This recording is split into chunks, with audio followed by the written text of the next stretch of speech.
मैं महाराष्ट्र के इतिहास को थोड़ा कुछ जानता हूं। महाराष्ट्र की इस पुण्य धरती को मैं नमन करता हूं।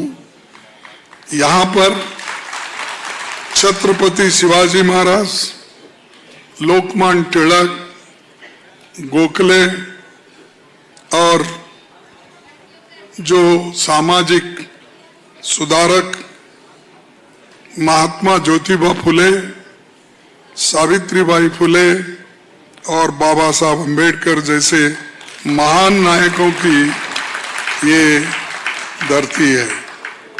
संतों में संत ज्ञानेश्वर, संत नामदेव, संत तुकाराम, संत एकनाथ जैसे महान हस्तियों की ये जगह है। साथियों, मुंबई हमारे नेता और पूर्व प्रधानमंत्री भारत रत्न राजीव गांधी जी की ये जन्मभूमि है। 1944 में आज ही के दिन यहाँ राजीव गांधी जी का जन्म हुआ था। तब उनके नाना नेहरू जी महाराष्ट्र में ही अहमदनगर जेल में कैद थे। तो कैद थे, जेल में थे, कैद करके जेल में डाले थे। चलो, महाराष्ट्र में ही अहमदनगर जेल में उनको रखा गया था और इधर राजीव गांधी जी का जन्म हो रहा था। ऐसी जैसा कि अभी हमारे एनसीपी के नेता शरद पवार जी ने बोला, ये गांधी फैमिली देश की सेवा इस ढंग से करती है। एक उनके नाना जेल में है, दूसरे यहाँ बच्चे का जन्म हो रहा है। ये वो महाराष्ट्र धरती है जो लोगों को, यहाँ पर क्रांतिकारी लोगों को पैदा की, त्यागी लोगों को पैदा की और त्याग करने वाले लोग इस महाराष्ट्र में पैदा हुए हैं। और 224 महात्मा गांधी जी के कांग्रेस अध्यक्ष बनने की ये शताब्दी है। और जब महाराष्ट्र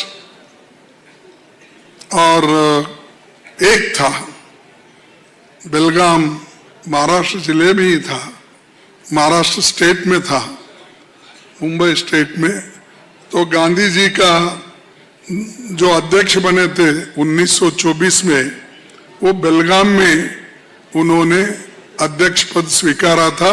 वो एक ही बार अध्यक्ष बने, वो भी महाराष्ट्र में, अब जो कर्नाटक में है। इसीलिए हम कर्नाटक वाले बोलते हैं हमारे पास ही हुआ है गांधी जी।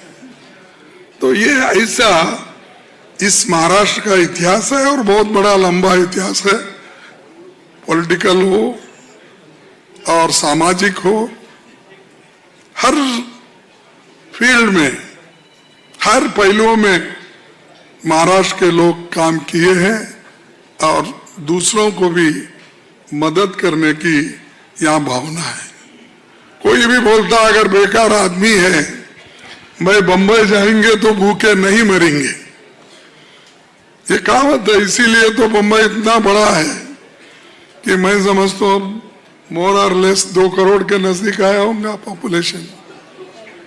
हाँ, इतने लोग आते हैं, बसते हैं, वो विभिन्न भाषा के लोग हैं, विभिन्न जाति के लोग हैं, विभिन्न धर्मों के लोग हैं, लेकिन एक होकर यहाँ पर जो देश के लिए भी काम कर रहे हैं और देश के आर्थिक परिस्थिति को भी ऊपर उठाने का काम महाराष्ट्र ने किया है।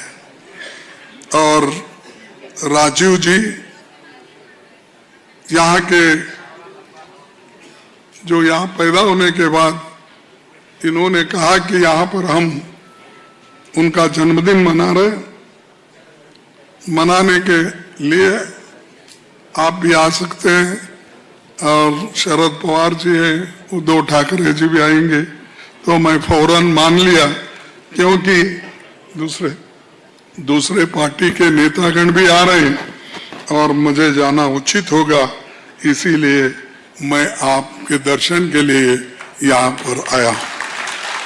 साथियों, राजीव जी के नेतृत्व में देश के संसदीय इतिहास में सबसे ज्यादा सीट 415 सीट मिले। और ये हमेशा बोलते हैं, कौन? मोदी जी, इस बार 400 पार। लेकिन महाराष्ट्र ने ऐसा झटका दिया तो मोदी को तड़ी पार कर दिया। और अब वो अपने बलबूते पे, अपने पैरों पे नहीं ठहरे। उनकी सरकार अब उसको 2 टांग लग गए हैं। मोदी को 2 टांग लग गए, एक टीडीपी और दूसरा जेडीयू। तो अगर वो दोनों टांग निकल गए, मोदी चल भी नहीं सकते, फिर भी नहीं सकते, काम भी नहीं कर सकते। ये माइनॉरिटी गवर्नमेंट है, लेकिन हमेशा भाषण में बोलते थे, मोदी है तो सब मुमकिन है। फिर कहां 400 गए भी तुम्हारे? मुमकिन था ना। तो ये घमंड से बात करते हैं, बड़े बड़े, इनको इतना घमंड है शायद किसी और को नहीं। 415 सीट आने के बाद राजीव गांधी जी चुपचाप बैठकर अपना काम करते हैं, डेवलपमेंट करते हैं। उनके जमाने में 11 प्रोजेक्ट इस देश में ऐसे लाए जो सबके भलाई के लिए लाए, चाहे वो कंप्यूटर हो, मोबाइल हो, रूरल डेवलपमेंट में हो, और जब हमारे महिलाओं को जो आरक्षण पंचायत राज में दिया, वो किसकी देन है? राजीव गांधी की देन है। और युवाओं के लिए बहुत बातें करते हैं बीजेपी वाले।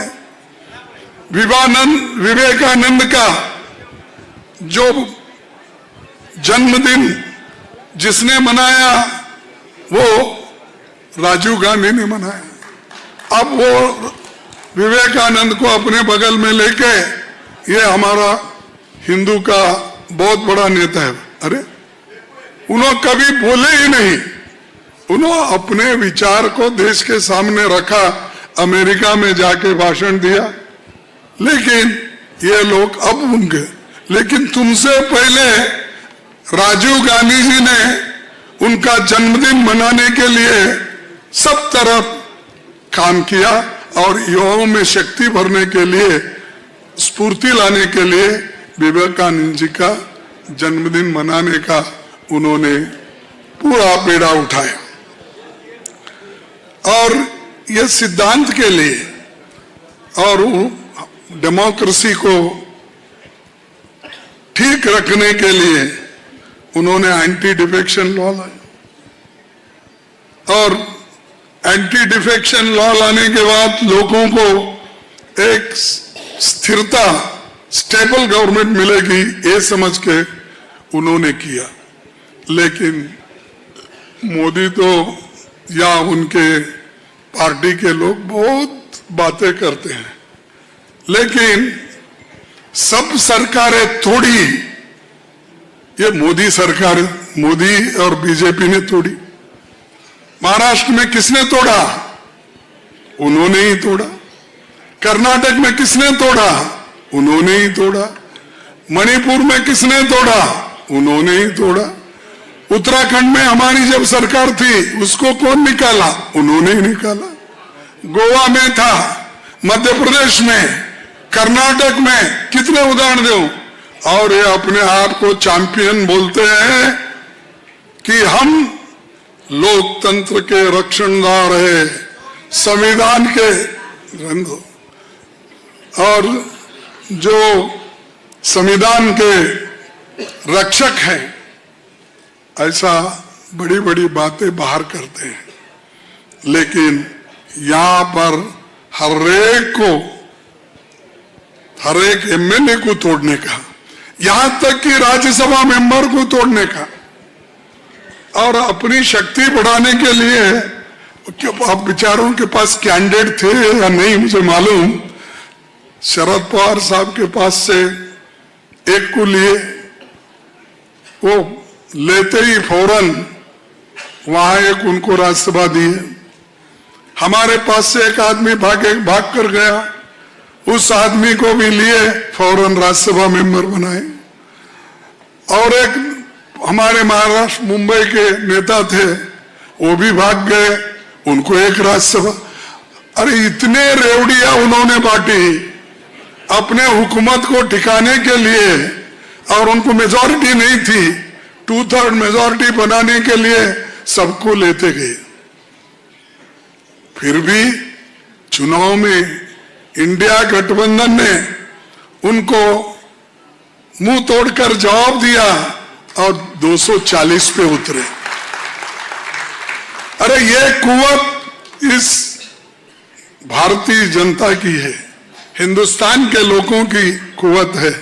डेमोक्रेसी को टिकाने के लिए हमारे लोग मेहनत करते हैं और नीतियां बनाते हैं, जैसा कि जो पब्लिक सेक्टर से लेकर हर चीज हमने बनाई, राजीव गांधी जी ने बनाया, लेकिन इनका कुछ भी नहीं, सब बेचने का काम। हमने जो करके रखा था, पब्लिक सेक्टर्स इतने बड़े बड़े थे, एक एक करके बेच के खा रहे हैं। एयरपोर्ट बेचा, पोर्ट बेचा, और रास्ते बेच रहे, टोल लगाकर रेलवे बेच रहे। और कल के दिन अगर उनको चांस मिला, किसी ने बोला कि हवा को भी कंट्रोल करके टैक्स लगा सकते हैं, तो वो भी करेगा। ये मोदी देश के भलाई के लिए नहीं आया, ये हुकुम शाह बन के इस देश को कंट्रोल करने के लिए कोशिश कर रहा है। लेकिन हमारे मां बहनें उसको मौका कभी नहीं देंगे और देश को आजाद रखेंगे, लोकतंत्र को आजाद रखेंगे, संविधान को बचाएंगे। ये जो हमारी पहले से हम कोशिश कर रहे हैं, वो हम करते रहेंगे। और आपका आशीर्वाद जब तक है, तब तक इस संविधान को, लोकतंत्र को कोई हाथ नहीं लगाएगा, ये मैं वायदा करता हूं। और इतना जीडीपी की बात बहुत करते हैं। राजीव गांधी जी के जमाने में जीडीपी ग्रोथ रेट 10.2 था, हमारे शरद पवार साहब जानते हैं। उनके समय में 10.2, और एग्रीकल्चर डेवलपमेंट सभी चीजें आगे थे। इवन यूपी में भी हम एग्रीकल्चर में बहुत से डेवलपमेंट किए। शरद पवार साहब यहाँ गवाह है, और उनके हाथ में ही था वह। जो कुछ हमने देश के लिए किया, वो सब कुछ आज मोदी एक एक करके कहते हैं कि ये मेरा है। अब ये बोलने का छोड़ दिए उन्हें, मेरा 36 इंच की छाती है, वो जरा कम कर दिए। अब कभी नहीं बोल रहे 56 इंच, सॉरी मैं आप याद दिलाए, अच्छा हो, एकदम 56 इंच आया। मैं बच्चा बोला अब कम, जरा कम हो गया शायद, रहने दो, मेरा 56 इंच की छाती है। मोदी है तो मुमकिन है, उन्होंने खुद ही बोलते हैं। कोई लीडर अपने आप को अपनी तारीफ करके लोगों को बताता है, लोग बताना चाहिए कौन सा अच्छा कौन सा बुरा। तो ये मोदी गवर्नमेंट हमेशा ये करते आ रही है। और हम जो काम किए हैं, ये देखिए, युवाओं को हमने जो वोटिंग की राइट दी, 18 साल के बच्चों को वोटिंग का राइट दिया। क्या मोदी दिया? अरे पहले 21 साल था, उसको 18 साल की। लेकिन आजकल के नौजवानों को यह मालूम ही नहीं था कौन सा क्या किए। नेहरू जी ने क्या किया, इंदिरा जी ने क्या किया, राजीव जी ने क्या किया, ये आज के लोगों को मालूम नहीं है। उसीलिए उनको गुमराह करते हो और ये कहते हैं मैं युवाओं को हर साल 2 करोड़ नौकरियां दूंगा। बोले तो अब तक 20 करोड़ नौकरियां कहां है भाई? 20 करोड़ लोग बेरोजगार से तड़प रहे हैं, महंगाई से तड़प रहे हैं और इनकी महंगाई इतनी हो गई है कि उसको कंट्रोल नहीं कर सक रहे। लेकिन वो बात कभी नहीं करेंगे और वो पहले से वही बोलते हैं। इमरजेंसी में क्या हुआ, नेहरू जी ने क्या बोला, अरे तुम क्या करे वो पहले बोलिए। अब तुम्हारा हिसाब हम पूछ रहे हैं, हमारा हिसाब तो हम दे के आए ना। हर बोगस प्रोपेगेंडा आपने किया, कोल का किया और स्पेक्ट्रम का किया, हर चीज का तुमने एक झूठ बोल बोल कर उसको हवा बनाए थे। लेकिन तुम एक काम भी नहीं किए।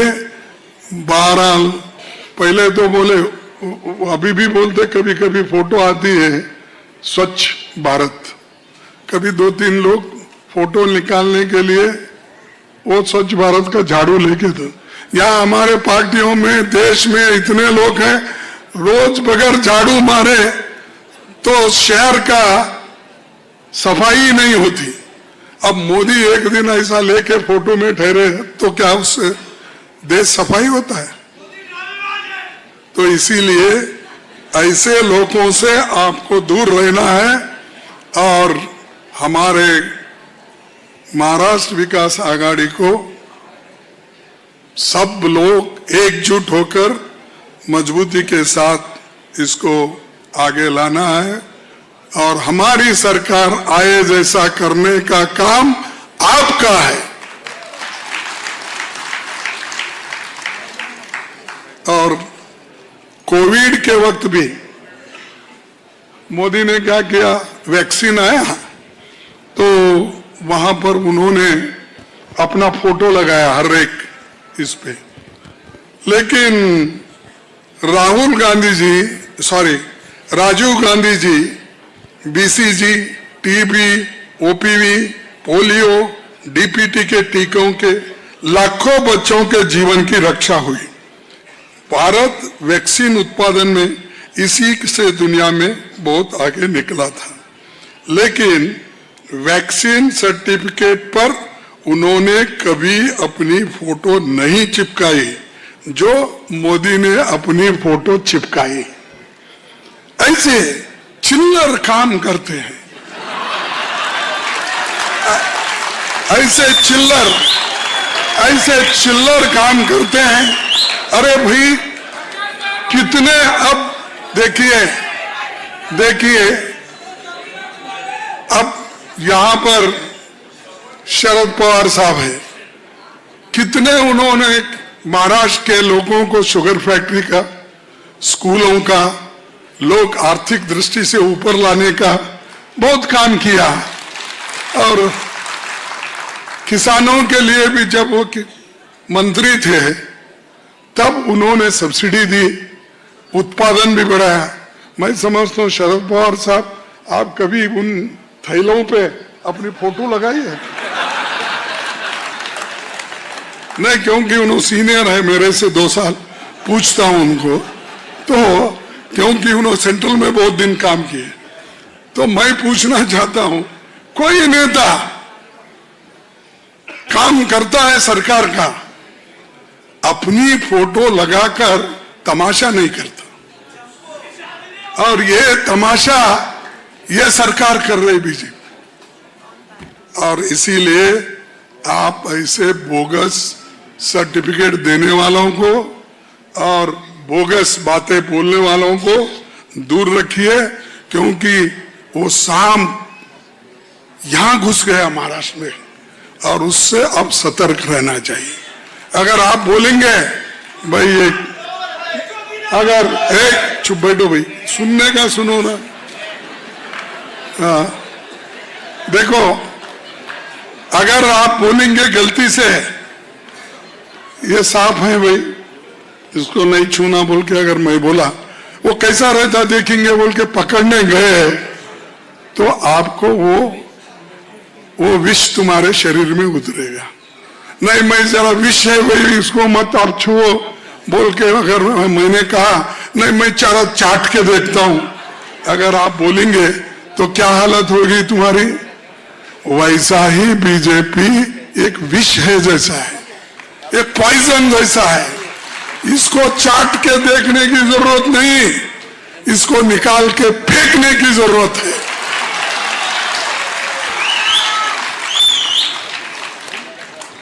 और दोस्तों,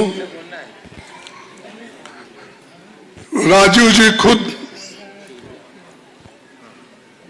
28 दिसंबर 1985 को कहा था, अभी हमारे लिए विश्राम का समय नहीं है। जैसा कि नेहरू जी ने कहा था, हम आराम नहीं कर सकते, क्योंकि आराम का मतलब उन लोगों के लिए हो सकता है, लेकिन उन लोगों के लिए उन विश्वासघात होगा जो दिवंगत हो चुके हैं, देश के लिए लड़ चुके हैं और जाने से पहले हमें आजादी की वो मशाल सौंप के गए हैं, जिसे हमें जला के रखना है, हमेशा लोगों को दिखाना, लेके जाना है। ये जो शब्द है नेहरू जी के है, इसका कोट 85 में इसी मुंबई में राजीव गांधी ने किया था। तो इसलिए मैं आप सभी से ये विनती करता हूं कि आप यहां पर जो कांग्रेस पार्टी को और आघाड़ी को जो बचा के रखे हैं, इसके वजह से ही मोदी को 2/3 मेजॉरिटी नहीं मिली। अगर 2/3 मेजॉरिटी मिलती तो संविधान बदलाव के तरफ जाते, उससे रोका।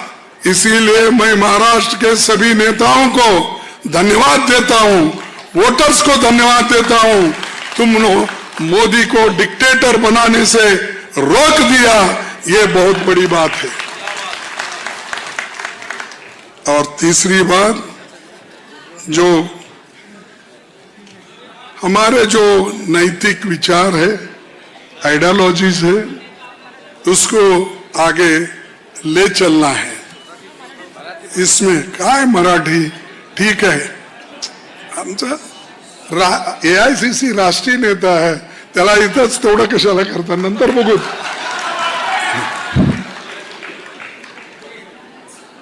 राज्यसभा में भी ये देखिए, आप समझेंगे, संविधान बचाने का मुद्दा अभी भी हमारे सबसे प्रमुख मुद्दा है। आप बोलेंगे हो गया इलेक्शन, अब आगे क्या होगा? अरे भाई, संविधान बचाने के लिए सांसद ही नहीं, MLAs और राज्य में राज्य सरकारों की भी जरूरत होती है। ये जरूरी इसलिए राज्यसभा में भी राज्यों से सांसद चुनकर जाते हैं। संविधान संशोधन में राज्यों की भी भूमिका होती है। हमारे पास राज्य होंगे या राज्यसभा में बहुमत होगा तो संविधान की जो बदलाव की बात कोई नहीं करेगा और आंख उठा के कोई नहीं देखेगा। अगर हम राज्यों में हमारी सरकार नहीं होगी, हमारे MLAs नहीं होंगे, तो राज्यसभा में चुन के कहां से आएंगे? अगर राज्यसभा में चुन के नहीं आएंगे, आप मोदी के अमेंडमेंट्स को कैसे रोकेंगे? जो अच्छा अमेंडमेंट है हम देश के लिए वो स्वागत करेंगे, लेकिन जो गलत काम कर रहे हैं, जो SC, ST, माइनॉरिटी सबको तोड़ने का, उनको अलग करने का काम कर रहे हैं। हाल ही में उन्होंने लैटरल एंट्री बोल के निकाल दिया, यानी मनमाने जिसको चाहे उसको बनाओ। उन्होंने ज्वाइंट सेक्रेटरी बनाए, वो बनाने की कोशिश की इसके पहले भी। लेकिन आज मैं सुना कि जो लैटरल एंट्री की जो लोगों को लेने का था वो उन्होंने विड्रॉ कर लिया है। ये विड्रॉ इसलिए हुआ कि आप मजबूत हैं, इसीलिए विड्रॉ हुआ।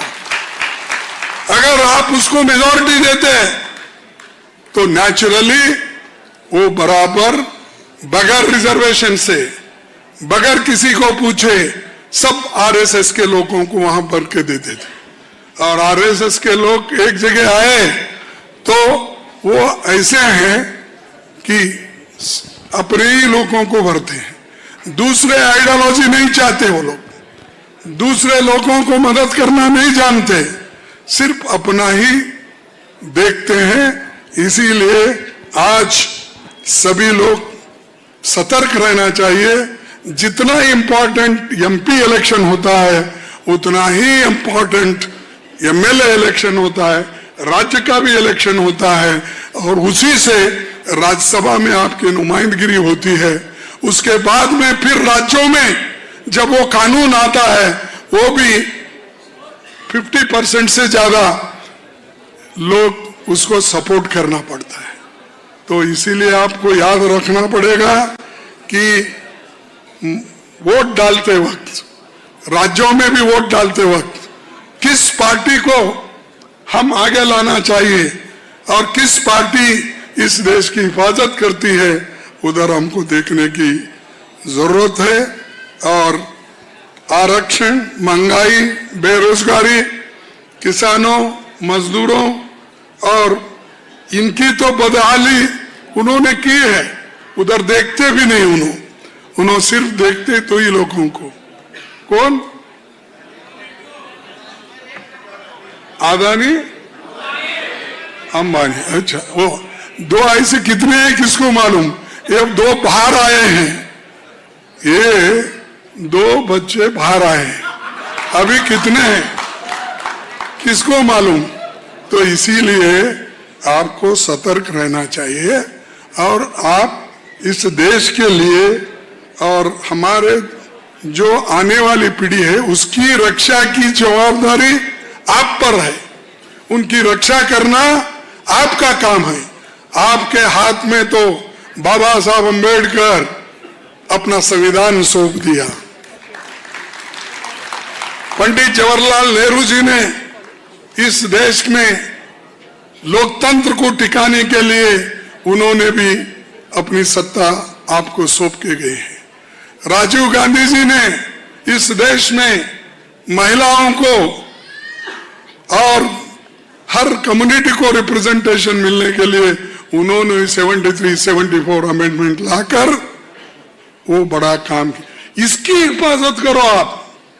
एक दूसरे से हम ये बोलेंगे नहीं, लेकिन चंद लोग हमारी बुनियादी विचारों को खत्म करना चाहते हैं ना, उनके लिए बोलना जरूरी है, क्योंकि वो फायदेमंद है उनको। इसीलिए मैं आपसे यही विनती करूंगा। और दूसरी बात यह है, सिलेबस भी चेंज कर रहे हैं। मैंने ये सवाल राज्यसभा में उठाया था, हमारे शरद साहब को भी ये मालूम है, पवार साहब को, कि जो कॉन्स्टिट्यूशन का प्रियम्बल रहता है 6ठी और 3री क्लास में उन्होंने निकाल दिया। क्यों निकाला भाई? क्या वो पाकिस्तान का था क्या अमेरिका का था? क्या हमारे अंग्रेजों का था? अरे हमारा संविधान जो बाबा साहब अम्बेडकर ने प्रियम्बल लिखा, जिसको पूरा कॉन्स्टिट्यूंट असेंबली पंडित जवाहरलाल नेहरू, वल्लभ भाई पटेल सभी ने मिलके, मौलाना अब्दुल आजाद सभी ने मिलके दिया हुआ था, उसको तुम निकाल के बदल कर निकाल रहे हो। बच्चा पढ़ना नहीं, क्या पढ़ना? आरएसएस के गाने पढ़ना, आरएसएस के जो भी लोग लिखते हैं उनका चरित्र पढ़ना, ये काम वो कर रहे हैं। संविधान बदलने का भी वो पूरी कोशिश कर रहे हैं। ये सिलेबस बदलने का भी वो पूरी कोशिश कर रही है। इसीलिए आहिस्ता आहिस्ता अपने विचारों को वहां पर लाना उनका एक मकसद है।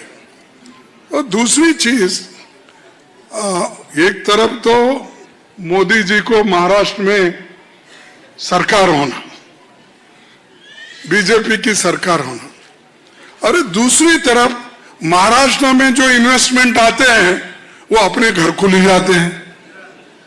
गुजरात बोले तो उसका घर नाम ही हम बोलते हैं कभी कभी, इसलिए समझो। तो ये अपने होम स्टेट को लेके जाते हैं। बुलेट ट्रेन जापान से 1 लाख करोड़, अब उसकी कीमत हो गई 3 लाख करोड़।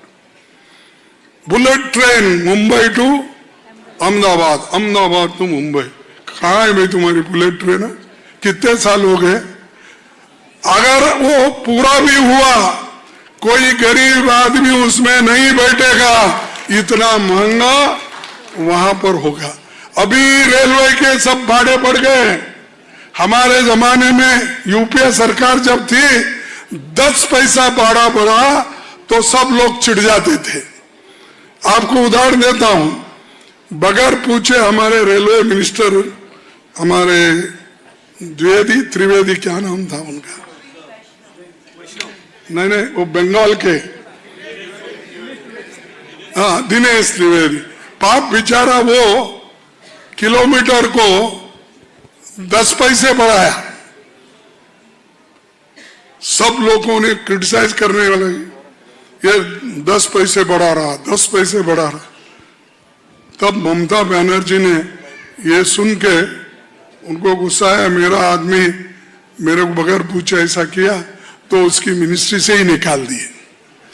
और यहां वैष्णवी और मोदी दोनों मिलके 5-10 बढ़ा रहे रुपीस। और बड़े बड़े जो दूर फासले के जो भी रेलवे के जर्नी है, रेलवे जर्नी बहुत महंगी कर दी है। कुछ नहीं बोल रहे लोग।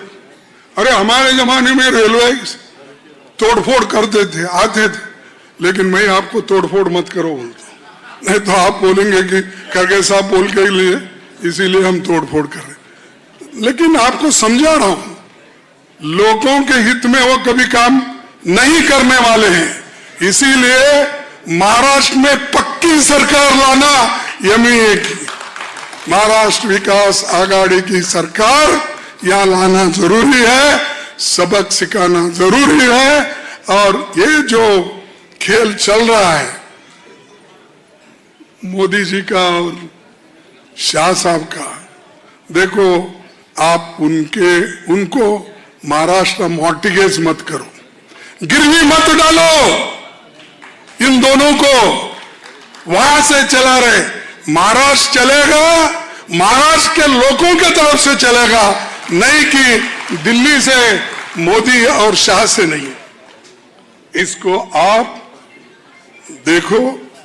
इसीलिए इतनी लंबी बातें मैं कर रहा हूं ताकि आप बहुत से लोगों को थोड़ा बेजार भी होगा क्योंकि वे कितनी बात कर रहे हैं ना, तो हमको तो छोड़ो, हम चले जाते ऐसी स्थिति।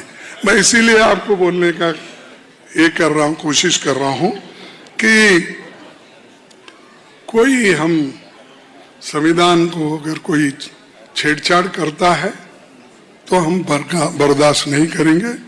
और मैं बताया कारण, असेंबली भी इलेक्शन, राज्यों के इलेक्शन भी क्यों महत्वपूर्ण है, ये इसीलिए मैं आपको बताया। और इधर तो पूछो मत, ईडी, आईटी, सीबीआई, जो कुछ एजेंसीज गवर्नमेंट के है, वहां सब जहां कांग्रेस के सरकार है, जहां गैर बीजेपी के सरकार है, वहां पर के नेताओं को इतना उनके ऊपर प्रेशर डाल रहे हैं कि हमारे पास आके बोलते हमारे लोग, साहब मेरे को यहां तक आया, क्या आया भाई, नहीं ईडी का, इनकम टैक्स का, बहुत डरा रहे, इसीलिए हम जाते साहब जो छोड़ो। अब हम क्या बोलेंगे, चलो भाई जाओ, जाने वाले जाते हैं, जो मजबूत है वो रहते हैं। या ऐसे झाड़ के जो पत्ते और फंटियां रहते ना, वो को तोड़ सकते हैं, लेकिन जिसके जड़ मजबूत है झाड़ के, उसको कोई उखाड़ नहीं सकता। तो दोस्तों, इंडिया गठबंधन की संख्या बढ़ने से आज बहुत से उनके मंसूबे को मार गिरा है। नहीं तो पहले बहुत से कानून आते थे, कानून बगैर किसी को पूछे पास करना। किसानों के 3 काले कानून आए, लेबर के कानून आ गए 3। इन कानूनों को बगैर पूछे स्टैंडिंग कमेटी को बगैर भेजे, वो हमेशा, या ज्वाइंट पार्लियामेंट्री हम डिमांड करते थे तो भी नहीं सुनते थे। आज गठबंधन, इंडिया गठबंधन मजबूत होने के कारण परसों जो वक्फ बोर्ड का अमेंडमेंट एक्ट था, उसको मजबूरन ज्वाइंट पार्लियामेंट्री को उनको भेजने का, ये ताकत है आप में, रोक सकते हैं आप। अगर खुला छोड़े तो पूरा खेत, हमारी तरफ बोलते हैं, अगर कोई जानवर को बहुत खुला छोड़ दिए तो पूरा खेती खराब कर देता है और खा लेता है। तो इसीलिए हमको इसको फेंसिंग डालना है, और अब फेंसिंग हमारी इंडिया गठबंधन डाली है, अब भागते नहीं है। और अब देखिए, सोचिए, कभी कोई होम मिनिस्टर, मुझे तो मालूम नहीं, कोई होम मिनिस्टर कोऑपरेटिव डिपार्टमेंट संभाला और डिस्ट्रिक्ट कोऑपरेटिव सोसाइटी संभाला, अपेक्स कोऑपरेटिव सोसाइटी संभाला, कहीं उदाहरण है? कोई, मुझे तो मालूम नहीं, शरद साहब जानते होंगे कि ये कोई होम मिनिस्टर को आप कभी ने ये पोर्टफोलियो दिया था कोऑपरेटिव? शिंदे? नहीं, अब मैं किसको तो पूछूंगा, आपसे इसलिए पूछ रहा हूं, आप सबसे सीनियर है, आपके जमाने में ऐसा कोई हुआ, कोई होम मिनिस्टर मेरे को वो भी दो, ये भी दो, कोऑपरेटिव दो, डिस्ट्रिक्ट कोऑपरेटिव दो, अपेक्स कोऑपरेटिव बैंक दो? अरे कई के लिए? पैसे बनाने के लिए। पहले जो नोटबंदी हुई, ये बैंकों में ही उन्होंने बदलाव कर लिया।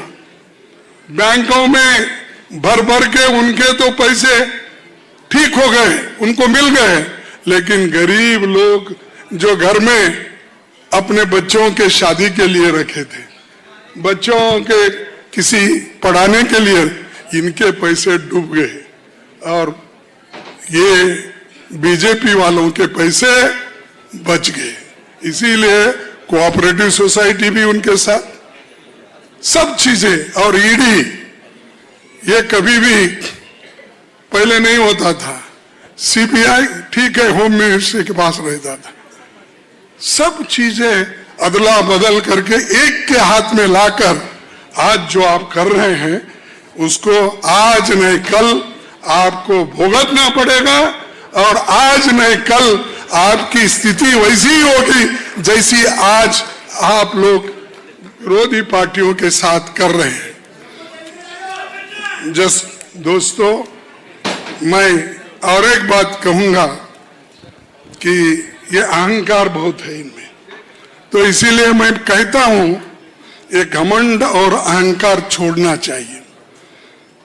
एक शायर ने कहा है, कभी घमंड मत करना, कभी घमंड मत करना, तकदीर बदलती रहती है, तकदीर बदलती रहती है, शीशा वही रहता है, बस तस्वीर बदलती रहती है।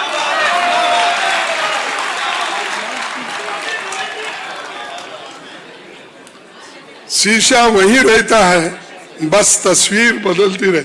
जो आईने के सामने जाएगा उसकी तस्वीर आएगी। तो ये मोदी साहब घमंड बहुत करते हैं, उनके पार्टी के लोग भी बहुत घमंड करते हैं। उनको याद रखना है, ये मैंने जो कहा ये उनके लिए ही कह रहा हूं। दोस्तों, यहां मुंबई में जरूरत क्या है? एमएसएमई को बढ़ाना। बड़े बड़े अब तुम्हारे धारावाही जैसे जो बड़े स्लम एरियाज है, यहाँ है स्मॉल स्केल इंडस्ट्रीज के लोग, किधर नीचे दुकान है तो ऊपर मकान है, ऐसी एरिया में बहुत है। तो ये उनको सोचना चाहिए, लेकिन गरीबों के लिए कभी सोचते नहीं। वो सिर्फ रात दिन अमीरों के लिए ही सोचते हैं और उनकी सोच गलत है। और ये लोग बहुत दिन देश को चला नहीं सकते, आज न कल वो गिरने वाले हैं। और अब हम बोल रहे हैं कि भाई जाति जनगणना का मुद्दा कांग्रेस ने रखा और इंडिया गठबंधन में भी चर्चा हुई। इसलिए हुई, कौन कहाँ है यह मालूम करने के लिए नहीं, उनके जैसा डिवाइड करने के लिए नहीं। उन्होंने क्या कर दिया, अपने को जो 7-8 जज होना उनको बिठाना, जजमेंट दिलाना और सब शेड्यूल ट्राइब सब में झगड़े लगाते जाना। यह नियत हमारी नहीं है। किसको ऊपर उठाना, किसको मजबूत करना, किसको आर्थिक दृष्टि से मजबूत करना, इसके लिए हम जातीय जनगणना की मांग कर रहे हैं। तो दोस्तों, मैं और आखिरी 2 बात बोल के मैं अपने शब्द को खत्म करता हूं, और वो ये है कि आप लोग, मैं बार बार बोल रहा हूं, तो लड़ना सीखना चाहिए। और जाता बात करने वाले लड़ नहीं सकते। जैसा कि हमारे शरद पवार साहब कम बात करते हैं, लेकिन अंदर से अंदर लड़ने का भी सीखे। तुम लोग जरा वैसे, इसीलिए मैं एक शायर ने कहा है, वो कहूंगा, आप लड़ नहीं सकते तो बोलिए, आप लड़ नहीं सकते तो बोलो, बोल नहीं सकते तो लिखो, लिख नहीं सकते तो साथ दो, और साथ नहीं दे सकते तो काम करने वालों का मनोबल तो बढ़ाओ। अगर यदि वो भी नहीं कर सकते, यदि वो भी नहीं कर सकते, तो जो कर रहे हैं उनका मनोबल मत तोड़ो। यदि वो भी नहीं कर सकते, अरे इधर बैठी है, उधर बैठी है, बोलते मैं मेरे सामने क्यों।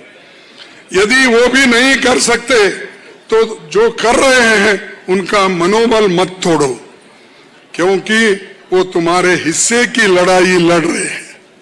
मैं और एक बार आपको पढ़ता हूं, क्योंकि आपका ध्यान इधर नहीं था, उधर था।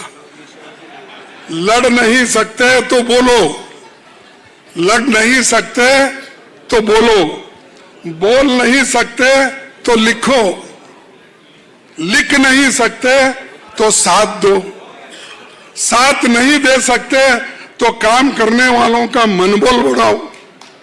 आप नहीं काम कर सकते तो दूसरों का मनोबल तो बढ़ाओ।